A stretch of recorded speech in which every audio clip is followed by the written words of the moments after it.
নমস্কার দর্শক বন্ধুরা, দেব জ্ঞান স্টোরি চ্যানেলে আপনাদের জানাই সুস্বাগতম।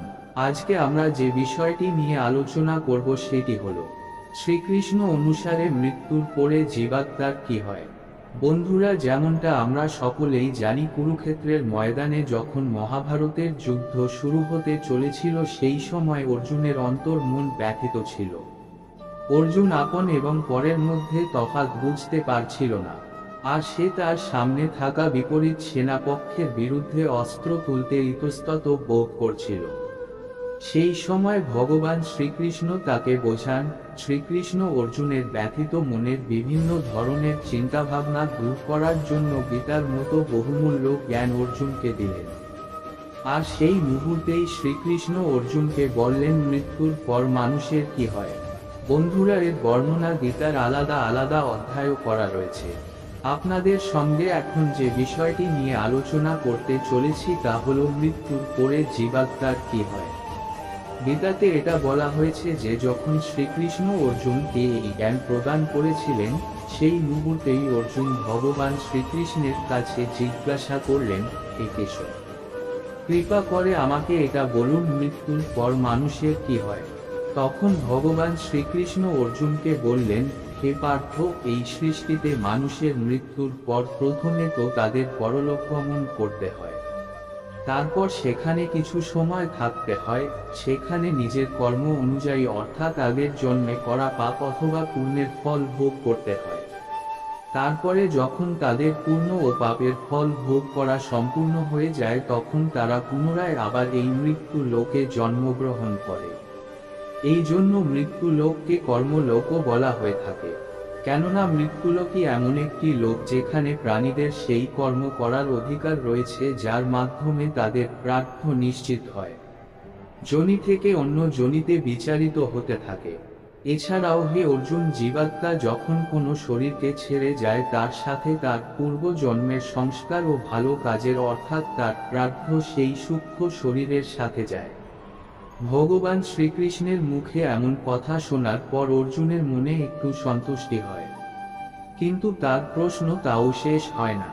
তিনি আবারও ভগবান শ্রীকৃষ্ণকে প্রশ্ন করলেন, হে মধুসূদন, শরীর ত্যাগ করার পর আত্মা কোথায় যায়। শ্রীকৃষ্ণ উত্তরে বলেন, হে ধনঞ্জয়, মানব শরীর ত্যাগ করার পর মানুষকে নিজের প্রার্থতা অনুযায়ী নিজের পাপ ও পুণ্যকে ভোগ করতে হয়।